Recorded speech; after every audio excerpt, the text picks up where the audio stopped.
네, 제가 서울에 너무 올라오는 거 싫어하는데 요즘은 좀 올라올 기회가 좀 생긴 것 같아요. 지난번에도 강의 때문에 한번 올라왔는데, 네, 저는 이제 고창에서 지역학을 연구하고 있고요. 그래서 고창의 이제 지지들을 제가 좀 편찬을 많이 하고 있어요. 그래서 18년 동안 지역에서 한 40여 권 책을 쓴 것 같아요. 그래서 지금은 이제 고창의 당산하고 비보경관에 대해서 하고, 지난해 이제 고인돌에 대해서 한 10권 집필을 하고, 그 다음에 이제 올 초에 이걸 집필한 거거든요. 이번에 이 교보문고에 받아가 이제 다 완판돼가지고 지금 세 번째 아마 인쇄에 들어갈 것 같습니다. 나온 지는 한 3개월 좀 안 됐고요. 그래서 이 고인돌을 천문학적으로 어떻게 해석을 할지에 대한 논문들, 그러니까 기존에 이제 여기에 이제 학계에 계신 분들이 많이 계시기 때문에 고인돌 이퀄 하면 우리는 기본적으로 지성류라는 개념이잖아요. 그런데 이 사진 한 장만 딱 보면 달라져 버리죠. 사진이 이제 그걸 증명을 해주는데, 이 사진이 그 추분 때요. 추분 때 정확히 이 네 다리 사이의 중심에 빛이 딱 들어옵니다. 그러니까 요걸 현장에 가셔서 딱 보셨던 일본의 동경대에서 연구교수로 계셨던 분, 이걸 딱 보자 한마디 그래요. 저게 광명이세라고. 저게 우리의 철학이 담긴 광명이세가 요 하나에서 딱 이야기하고, 요 사진은 뭐냐면 일몰 사진입니다. 혹시 저건 어디신지 아시죠? 강화도 세계유산입니다. 부근리 고인돌입니다. 이 강화도 부근리 고인돌인데, 이 부근리 고인돌의 저 안에 정확히 안에 들어오거든요. 언제 들어오냐면요, 하진날 일출하고요, 동진날 일몰에 정확히 맞춰놨습니다. 요건 춘분날 일출 일몰이 정확히 안에 들어옵니다. 그러니까 그동안 우리가 이제 고인돌 하면 대부분의 사람들이 이렇게 이야기를 하죠. 뭐냐면, 고인돌은 지성묘야. 그런데 대부분의 우리나라 고인돌을 들어보면은요, 거기에 지석이 없습니다. 받침돌이 없어요. 그 다음에 묘라고 이야기하면, 묘라고 개념이 들어가면 무덤방이 있어야 되잖아요. 70% 이상이 무덤방이 없습니다. 실제로 고고학계에서 나오는 건 극히 일부분에 나오는 거거든요. 그런데 이게 어느 때부턴가 고인돌 이퀄 지성묘라는 이야기가 나오기 시작했습니다. 실제로 고인돌이라는 말 자체가 틀린 말이 돼버리죠. 왜 그러냐면 돌을 고여있는 게 없거든요. 무덤방도 없어요. 그런데 이걸 누가 이야기를 하냐면 1930년대 후에 일본의 후지타라는 사람인데, 후지타라 교수라는 사람인데, 이 사람이 조선에 와가지고 처음으로 지성묘라는 개념을 접목을 시켰습니다. 그 전에, 그러니까 일제 식민지 이하일 때는, 그때 전 시대에는 이걸 묘라고 한 적이 없어요. 우리 선조들은 지석이라고 했고, 중국에서는 뭐 석궁이라고 하고, 아니면 유럽에서는 돌멘이라고 해가지고 돌재단이라는 뜻으로 쓰였거든요. 그런데 어느 날 순간부터 1930년대 이후부터 오면서 이 후지타 류사쿠라는 일본인에 의해서 이게 그대로 지성묘 용어가 정립이 돼버리고 그 문제가 발생했던 거죠. 그러면 왜 일본 사람들은 지성묘 연구에 목숨을 걸었을까? 그게 이제 대표적인 게 도리류조라는 일본인인데, 저는 실은 도리류조가 사는 일본 도쿠시마까지 몇 번 갔다 왔거든요. 아마 그 정도는 미쳐야 되지 않을까 싶은데요. 여기는 도리류조라는 사람이 알아야 이게 알 수 있으니까. 근데 그 도리류조가 나온 고향이 도쿠시마라는 곳인데, 거기가 동학농민혁명 때 우리 조선을 학살했던 사람들이 거기 출신들이에요. 에이메 도쿠시마 이쪽 출신들이거든요. 그래서 그 조사를 하는데, 왜 그러면 도리류조는 한반도 고인돌을 연구했느냐? 그 사람이 거성문화가 좋아서 연구도 했겠지만, 첫 번째로 그냥 한국의 민족의 너희들은 아두나 미개한 민족이라는 걸 밝히기 위해서 연구를 한 겁니다. 실은 접근 방법이 생각이 달랐어요. 왜 그러냐면, 그렇기 때문에 한민족의 정신문화를 말살하는데 일조할 수 있는 게 뭐냐면 고인돌이었거든요. 첫 번째가. 그래서 미개한 조선인들이 묘를 어떻게 썼는지에 대한 연구를 해야 된다고 해서 접근한 게 고인돌입니다. 결코 선한 의지는 아닙니다. 결론적으로 이게 우리 학계가 지금까지 그 고인돌 연구의 방법론이 그대로 이어온 거죠. 지금까지요. 변화가 없습니다. 절대 없습니다. 그런데 이제 80년대부터 이게 뒤집어지기 시작합니다. 왜냐하면 북한에서 연구자들이 이거 보니까 고인돌 덮개돌이 위에 보니까 이게 이렇게 별자리가 새겨져 있네? 라고 80년대 이제 북한에서 연구가 됩니다. 그러면서 이제 90년대 서울대학교 박창범 교수를 중심으로 해서 몇 사람들이 이제 우리나라 고인돌의 덮개돌, 그러니까 고인돌에 있는 구멍 가지고 별자리하고 연계한 연구가 이제 막 시작이 되기 시작합니다. 그리고 난 다음에 이제 김일권 교수라든가 몇 사람들이 고인돌에 대해서 연구를 해보니까 맞아, 우리 한주 지성, 이게 이제 북한 애들이 처음으로 연구했던 거거든요. 이 성혈을 이제 연 구멍들을 다 조사해 보니까 그래, 여기는 북극칠성이야. 그리고 여기는 작은 곰자리야. 그러니까 이게 북극성이네. 이렇게 되는 거예요. 이게 연구가 이렇게 됐습니다. 이게 이제 우리 학계에서 연구했고, 천문학계에서 이거 고인돌 맞네, 별자리네 하니까 고고학에서는 뭐라 하냐, 웃기지 마세요, 이렇게 나옵니다. 우리 민족은 그렇게 볼 능력이 없어요, 이렇게 이야기한 거죠. 그래서 실제로 이 천문학과 관련해서도요, 일부 학자들이 대놓고 못합니다, 고고학자들이. 근데 이게 있어요. 우리 목사님께서 성경 이야기하는데 초등학생이 성경 그거 웃기지 마시라는 건 똑같습니다. 지금 한국 고고학계에서는요, 이 천문과 연결, 지금 아예 고고학에서 이 고인돌 연구가 굉장히 밀려나기 시작했어요, 지금. 오히려 더 해야 되는데도 불구하고 이 연구를 하면 할수록 이게 한국 학계에서 지금 파장이 일으키고 있어서 좀 문제가 되고 있습니다. 자, 그래서 제 연구 방법론하고는 완전히 달라지게 됐습니다. 저는 기본적으로 그래, 맞아, 고인돌에 있는 성혈은 별자리가 맞아 라고 이제 거의 출한, 저는 좀 더 이 거대한 고인돌이 있죠. 이게 지금 7m고 아마 최소 200톤이 넘을 거거든요. 보시면 받침돌이 있어요, 얘네들이요. 거대한 돌인데, 그러면 저는 이렇게 봐요. 여기 선운사에 가면 석상암이라고 해서 암자가 있습니다. 석상이라고 그랬거든요. 석상. 돌로 만든 밥상이라는 뜻이고 제사상이라는 뜻이잖아요. 제단이라는 뜻으로 이미 쓰이고 있었거든요. 그래서 얘 같은 경우는 이 장축의 방향 재보니까 하진날 일출, 동진날 일몰에 맞췄다는 걸 알 수가 있습니다. 그러면 이것은 하진날 기우제하고 관련이 있구나. 자, 그렇습니다. 이제 하나씩 이제 보겠습니다. 자, 제 연구의 기본 방향은요, 기본 학자들하고 완전히 다른 게 있겠습니다. 이건 제가 파워포인트 드릴게요. 저는 이런 자료 제 거라고 막 주장합니다. 다 달라는데 다 드립니다. 그래야 우리가 살거든요. 이거 지식재산권 주장이 아무 소용없어요. 왜냐면 저밖에 없으니까. 상관없어요. 막 갖다 쓰셔도 되고, 제가 우리 목사님 여기다 빨아드릴게요. 그래서 필요하시면 갖다 쓰셔요. 네네. 자, 이게 고창의 고인돌입니다. 탁자식 고인돌이라고 그러죠. 이게 탁자식 테이블식으로 하지, 요 방향, 예를 들면 왜 이 두 다리가 저 방향으로 했는지에는 연구는 아무도 없습니다. 제 연구의 방법론의 시작점이 뭐냐면 이 향입니다. 지향점이죠. 왜 이 다리를 이렇게 놨을까? 왜 해필이면 태양이 여기에 질까? 라는 관점입니다. 이게 춘분나고 추분날만 가야 이게 볼 수 있습니다. 전후로 며칠이죠. 왜냐면 방향은 조금씩 틀어지니까요. 자, 요 사진 한번 보십시오. 얘는요, 3월 춘분날 일출을 정확히 4개 다리 사이에 정확히 이게 일몰이에요. 일몰. 정확히 안에 들어옵니다. 저게요, 딱 보시면 그것도 산봉우리에다 딱 맞춰놨죠. 제가 이 연구를 하면 할 수 있을 이 선사인들에 대한 이 인식이 완전히 바뀌었거든요. 와, 이 사람들은 정말 위대한 천문학자들이네. 그리고 이 지리를 철저하게 이용을 했네. 가슴이 두근거립니다, 이거 볼 때마다. 자, 요 사진은요, 그 고인돌 추분날 일출을 찍은 겁니다. 이거는 아까는 일출, 아까 처음에 보셨던 것은 얘는 일몰입니다. 일몰, 일출. 자, 이렇게 됩니다.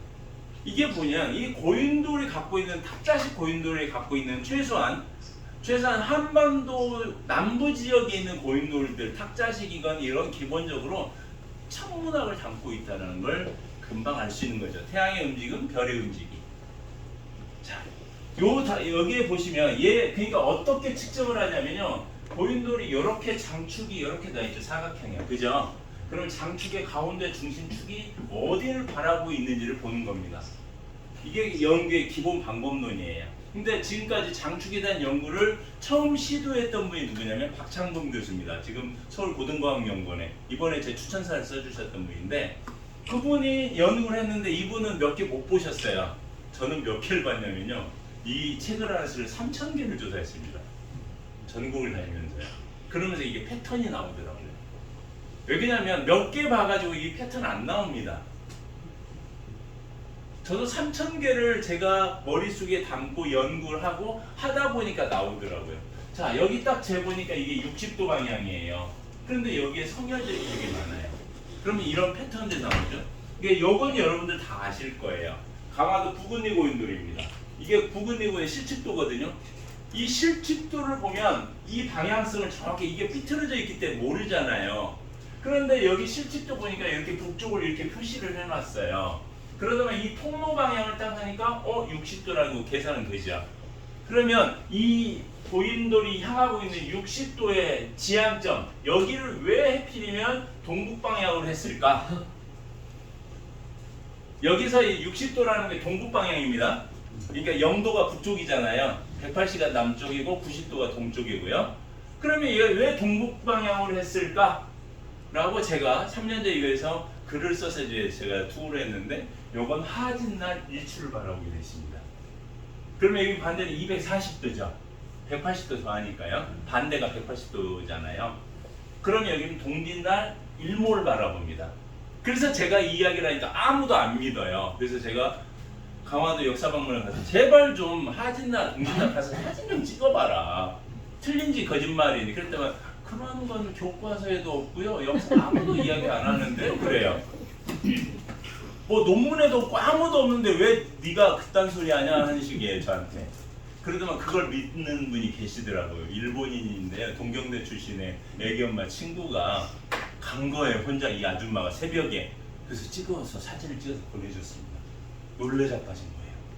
그러더만 이번에는 일몰 때도 갔더라고요. 동짓날에도 가고. 그래서 하여간 그런 사진 제가 조금씩 보여드릴게요. 그러면 받침돌이 없는 이 고인돌 어떻게 분석하냐 보면요. 이 고인돌이 지금 이 가운데 축이 제일 중요합니다. 이 생김새에 따라 굉장히 달라지죠. 그래서 고인돌 저 사람의 연구 방면 요거구나. 그럼 여기가 뾰족하잖아요. 그럼 여기 앞이죠. 이게 방향성이 있는 거죠. 고인돌에도. 방향성이요. 그 다음에 여기를 보시면 이 고인돌이 아까 그 고인돌입니다. 아까 98도를 향하면 왜 그러면 춘분하고 밤과 낮의 길이가 1대1이잖아요. 춘분하고 추분은요. 그러니까 이미 선사시대 이렇게 밤과 낮의 시간의 길을 다 알고 있었다는 거예요. 이미 3, 4천년 전에 우리 조상들은요. 그래서 고창 같은 경우는 동쪽에 영산기맥이 있어가지고 굉장히 높습니다. 해발 500에서 700이거든요. 그러면 아무래도 일출이 좀 늦어지겠죠. 그러다 보니 이 향이 정동쪽이 아니라 약간 틀어져서 98도, 95도 정도입니다. 근데 더 중요한 게 뭔 줄 아세요? 이 하나만 가지고 나면 동쪽을 바라봤나 봐 했는데 이 반대를 다리가 4개니까 직사각형이니까 얘는 동쪽인데 얘는요 진북 방향 가리킵니다. 그게 무슨 얘기냐면 북극성을 가리켜요. 얘 또 다리는요. 이 안에 천문학이 다 담겨 있어요. 이 사람들은. 소름 돋습니다. 제가 왜 그러냐면요. 우리가 나침판으로 재는 것은 캐나다 허드슨만을 가리키거든요. 이게 자북입니다. 자침의 북쪽입니다. 그 다음에 진짜 북이 진북이잖아요. 북극성을 중심으로 해서 쭉 나갔을 때 어디 있느냐? 북극점하고요. 근데 이 북극점이 움직이는 건 세차운동 때문에 26,000년 동안 조금씩 계속 한 바퀴 돌잖아요.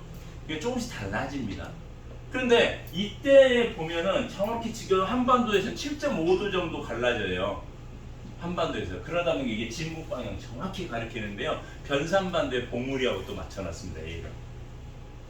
그리고 여기에서 여기 춘분 추분의 방향을 맞춰놓고 얘 하나를 놓고 어디다 놓냐면 고창에 방장산이라고 제일 높은 봉우리가 있습니다. 거기가 동짓날 일출을 맞춰놔요. 또. 그러니까 이 고인도 하나만 가지고도 분석이요. 여기 이제 교수님들 계시긴 알지만 이거 하나만 가지고 논문이 쏟아집니다. 우리가 첨성대도 논문이 수백 편 나왔잖아요. 고대 이걸로는요. 엄청나게 나올 수 있습니다. 왜냐면 제가 이걸 다 하지는 못하겠어요. 예를 들면 이것도 한번 봐도 되거든요. 생긴 게 삼각형이잖아요. 얘가. 그러면 우리는 보통 장축을 재려면 얘를 볼지 몰라요. 근데 생김새가 얘가 뾰족해요. 앞에가. 그러면 지향점이 여기잖아요. 중심이. 그렇죠. 예를 들면요. 그러면 얘가 얘하고 맞춰놨어요. 이쪽에요. 그럼 왜 이쪽을 맞춰놨을까? 보니까 여기가 240도 정도예요. 그럼 동짓날 일몰에다 맞춘 거예요. 동짓날 일몰.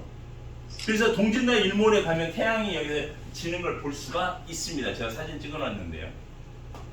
검증이 다 됩니다. 그리고 이 빛변들이 어떻게 관계되어 있는지까지 다 분석을 해야 되고요. 그래서 기본적으로 고인돌의 방향성을 중요하게 생각하는 게 뭐냐면요. 예를 들면 이렇게 탁자식일 때, 받침돌이 있을 때 이 가운데 중심 통로가 제일 중요합니다. 중심 통로. 두 번째, 예를 들면 이렇게 삼각형인 고인돌은 중심하고 요거 빛변을 또 잘 봐야 돼요. 이런 경우가 있고요. 그 다음에 또 하나는 뭐냐면 요거 한번 보시면 정말 놀랍습니다. 이게 고인돌 군락지는 A 군락지 30개가 있고요. B에 하나, C에 6개, D에 5개가 있습니다. 일직선도가 있죠. 이거요, 제가 조작을 하려고 해도 조작이 안 됩니다. 왜 그럴까요? 아시잖아요. 학문에서 한 번 조작을 할 수 있지만 두 번, 세 번 하면 저는 완전히 사기꾼이 되죠. 일본 애들이 고고학이 그렇게 했다가 망해버렸거든요. 일본의 고고학에 연구하는 학자가 모 교수가 땅만 파면 고고학 미국을 막 발견해서 일본에서 난리 났잖아요. 나중에 보니까 다 조작이었잖아요. 저는 그 조작을 하는 순간 저는 이 연구가요, 우리 민족의 위대성이 저 하나 때문에 완전히 망가져 버립니다. 그래서 저는 조작을 할 수 없습니다. 그래서 지점을 찍어서 제가 연결해 봤나요? 일직선이에요. 이게 우연일까요? 계산된 행위일까요? 이게 거리가 10km입니다. 우리는 칠레 나스카 유적 보면서 감동을 합니다. 야, 저 사람들 어떻게 저 항공 사진을 찍어야 보면 저 새 모양 나오고 멋 나온다는데 이게 남의 것을 위대하다라고 하는데 정작 우리 민족이 이렇게 하는 이유는 몰라요. 그리고 더 중요한 게 뭐냐면 이 B 고인돌이요, 탁자식 고인돌이거든요. 얘입니다. 얘거든요. 이 통로하고 일직선입니다. 이 통로하고요, 얘하고 이 일직선입니다. 요게. 그럼 이제 이해가 되셨나요? 충분하고 충분 라인에다 맞춰놨습니다. 소름 돋습니다. 이런 걸 보면. 도대체 저 사람들은 저렇게까지 했을까? 네, 어서 오세요. 네. 자, 그래서 고인돌의 방향성 패턴은요, 크게 보면 태양의 움직임을 나타냈습니다. 두 번째 별자리의 움직임, 세 번째는 주변 산봉우리와의 그런 관계성들이 적나라하게 표현되어 있죠. 그래서 선사인들의 관심이 뭐냐? 첫 번째는 이렇게 태양입니다. 보시면 요겁니다. 일출. 그 다음에 일몰입니다. 왜 일출이? 그러니까 예를 들면 우리 농경이 이루어지기 신석기 시대 이전, 구석기 시대 이때는 빙하기거든요. 인류가 빙하기 때 농경 사회가 안 되잖아요. 최소 우리나라는 충북 옥천이나 충청북도까지는 주빙하 기후라고 그래서 고창까지도 마찬가지입니다. 빙하 지역의 주변 지역이라 해서 주빙하 기후라고 그러는데 거기까지도 얼음이 내려옵니다. 그렇기 때문에 농경이 어려워요. 그러니까 소위 말해서 구석기 때 농경이 어려웠기 때문에 태양의 움직임이 큰 의미가 없어요. 그런데 신석기 시대 오면서 농경이 활발해지잖아요. 왜? 온도가 올라가니까요. 온도가 올라가니까 농경 사회로 변하면서 뭐가 이제 태양의 움직임이 제일 중요한 거예요. 이제는 달의 움직임보다는 태양의 움직임이죠. 그래서 왜냐면 태양의 움직임을 알아야 농경이 씨를 뿌릴 때를 정확히 아는 거잖아요. 그러다 보니까 소위 말해 태양 가지고 어떤 시간의 기준점이 필요한데 고대 사회에서는 특히 청동기 시대 오면 농경이 굉장히 활발해지거든요. 그러면서 이 관점들의 해에 관심이 굉장히 많아지기 시작합니다.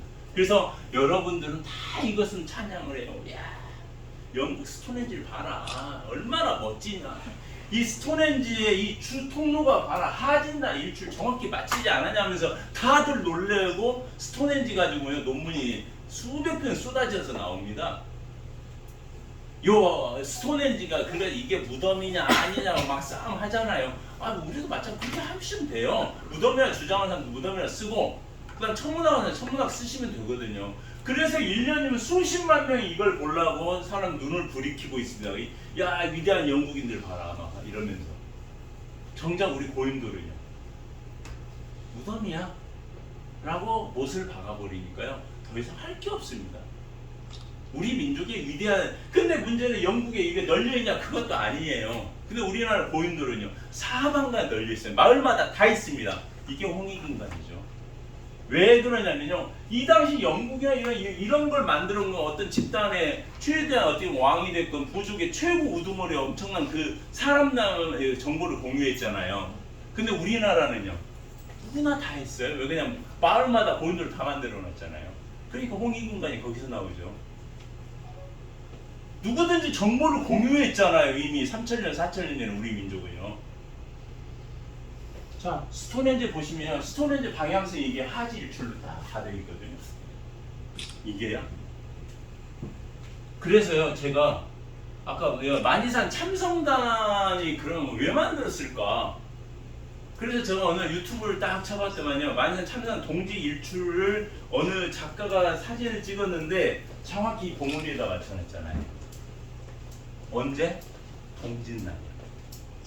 그 얘기 뭡니까? 만이산 참성단이 동짓날 일출에 맞춰놨다는 걸 알 수 있거든요. 근데 그건 제가 이미 강화 시간에 썼는데 좀 이따 제가 그걸 보여드릴게요. 그래서 기본적으로 이것만 아시면 돼요. 고인돌 방향성 패턴이 두 가지가 있다. 별자리 패턴이 있고 태양의 움직임 패턴이 있는데요. 별자리는 뭐냐면 동짓날, 그 다음에 춘축은 하짓날, 이파가 가끔 보이고요. 동짓날 같은 경우는 밤의 길이가 가장 긴 날이잖아요. 그렇죠? 그래서 고인돌 방향성 아니면 장축의 방향, 고인돌하고 연결해서 방향성이 있고요. 그 다음 춘분과 추분은 밤과 낮의 길이가 똑같은 날이잖아요. 요것도 마찬가지요. 그 다음에 하짓날은 밤이 가장 짧은 날이고요. 자, 이파 같은 경우는 왜 중요하냐면 꽃샘추위 때문에 그랬더라고요. 여기는 농사를 짓는데 보니까 날씨가 따뜻해서 씨를 뿌릴 수는 없습니다. 우리나라는요 5월달까지도 잘못하면 꽃샘추위가 왔거든요. 그래서 이 사람들이 이파 때까지 맞춰놨더라고요. 근데 요것들 제가 좀 더 자세히 넘어가겠습니다. 그 다음에 이제 두 번째 별자리 관측은요 북극성입니다. 고인돌을 정말 진북 방향으로 맞춰놓은 게 있고요. 그 다음에 이제 북두칠성으로 배치한 경우도 있고요. 그 다음에 이제 남두육성 별자리를 새겨놓은 것도 있습니다. 그 다음에 이제 동방청룡의 별자리들. 솔직히 별자리 여기가 참 어렵습니다. 왜냐면 이게 고대 우리 언어 용어들이고 옛날 잘 쓰지 않는 언어들이니까 여기 아마 북두칠성은 알겠어, 북극성은 대부분 그렇죠. 남두육성 아시는 분 없으시죠? 그죠? 아시면 이상한 거예요, 실은요. 왜냐면 별 볼 일 없이 사시잖아요, 우리는. 해도 볼 일 없이 살고. 그래서 별 볼 일 없이 산다는 말인데, 우리는 지금은 누가 별을 보고 살진 않거든요. 근데 옛날 사람들 이 별을 봐야 어느 시기에 별이 뜨는지를 해하고 연관을 시켰거든요. 태양의 움직임 이지 이분, 아까 동지, 하지, 춘분, 추분 4개에서 이지 이분하고요. 그 다음에 이 별자리가 어느 별이 뜨는지하고 얘하고 맞춰야 시간을 더 정밀하게 맞췄거든요. 그래서 특히 이 동방청룡이 뭐냐면 봄철에 떠오르는 별이 있습니다. 이게 용자리거든요. 근데 이것을 제가 좀 이따 더 설명을 드릴게요. 이게 실은 그 다음에 이제 세 번째는 고인돌과 봉우리와 관계입니다. 이 고인돌 실은 앞에서 보면 삼각형이에요. 이렇게. 지금 이게 앞에서 보면 이게 삼각형인데 뒤로 보면 일직선이 깎였어요. 근데 이 봉우리와 맞췄죠. 진남입니다. 그러니까 뭐냐면 이쪽에 정확히 남쪽에다 맞춰놨어요. 반대는 진북이라는 뜻이죠. 소름 돋습니다, 이 사람들이요. 이걸 조용원 선생이 조선일보 칼럼에 이걸 쓰셨어요. 조용원 칼럼 있죠? 조선일보에. 그걸 저한테 오셔가지고 이것 보고 이걸 쓰신 겁니다. 그래서 쓰셨던 거고요. 자, 요 고인돌 한번 봐보세요. 얘 고인돌 장축이 요거거든요. 요 생긴 건 이렇게 생겼습니다. 그런데 보니까 정확히 이 고개다 맞춰놨어요. 왜 그러냐면요, 포페인데다 동남쪽에 따르면 별이 뜨는 거 하나하나 관측해서 태양하고 비교를 하거든요. 그래서 고개, 봉우리가 굉장히 중요한 역할을 합니다. 그래서 옛날 사람들은요, 천지인이 삼재가 합일돼서 고인돌을 만들어냅니다. 자, 그래서 이제 이런 논쟁이고요. 자, 요것만 이해를 하시면 이제 됩니다. 요게 뭐냐면요, 이게 지향점이죠. 여기가 관찰자 있으면 동북 쪽에 60도 정도, 55도에서 60도에서 태양이 떠오르면 하짓날에 맞춰놓은 겁니다. 그 다음에 90도에서 떠서 270도가 지는 건 춘분하고 추분날입니다. 왜? 밤과 낮의 길이가 같기 때문에 그렇습니다. 하진날 60도에 떠서 밤이 기니까 300도에 집니다. 낮이 기니까요. 그 다음에 뭐냐면 동짓날은 120도 남서쪽에 남동쪽에서 떠가지고 240도 북서쪽으로 남서쪽으로 지죠. 요것만 아시면 이제 태양의 움직임이 여기에 그대로 다 담겨 있습니다. 요것만 아시면 돼요. 그런데 어느 분이 저한테 이걸 딱 보내주는 거예요. 제가 정말 좋아하는 분인데 그분이 이 박사 자네 고인돌 연구원데 이거 봤어? 그래서 아니요. 그랬더니 이게 EBS에 나온 거예요. EBS에 어디냐면요 잉카의 티칼 피라미드입니다. 피라미드를 이렇게 설치를 한 거예요. 여기다 하나 네 개를 설치했는데 얘하고 연결하니까 이게 하진날 일출이 여기서 이루어집니다. 얘하고 연결하니까 춘분 때 여기서 일출합니다. 얘하고 연결하니까 동짓날 일출입니다. 오, 이게 7세기 때 나왔던 겁니다. 7세기 때 이제 티칼에 나왔는데 제가 이거 나오기 전에 그냥 그분한테 옛날 보여드린 게 있어요. 요겁니다. 보이시나요? 똑같죠? 왜 그러냐면요. 고인돌을 하나로 놓았을 때는 모릅니다. 그렇지만 이걸 선을 연결하니까 보이기 시작합니다. 근데 얘가 나무가 성장하면서 얘를 밀어버렸어요.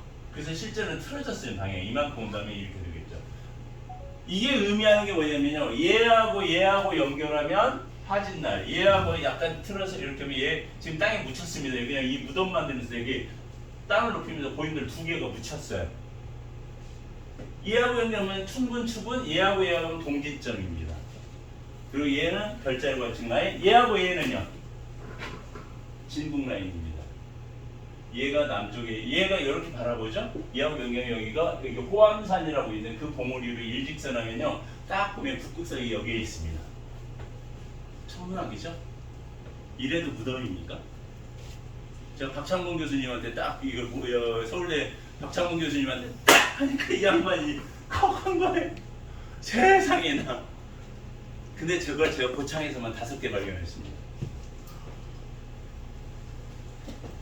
저게요 예를 들면 하루 이틀 봐서는 안 되겠죠. 자, 얘 보십시오. 얘 구안의 하서 구안의 고인돌인데 보시면요, 자, 우리 고고학 연구하시는 분들 요것들에 대해서는 별로 중요성이 없어요. 자그마한 것들은요.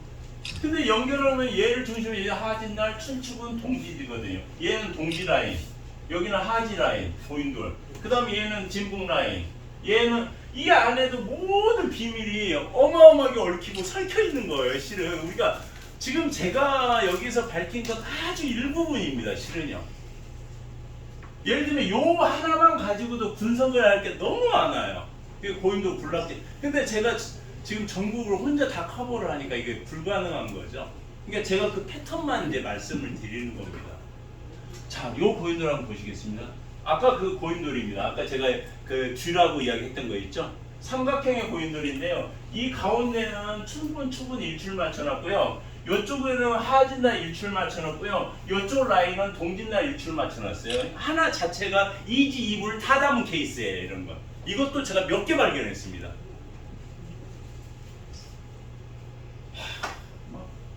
막 소름이 돋아요. 이걸 보면 도대체 우리 민족이 우리가 소위 말하는 선사시대 미개인을 봤던 분들이 미개인이 아닌 거예요. 이 양반들.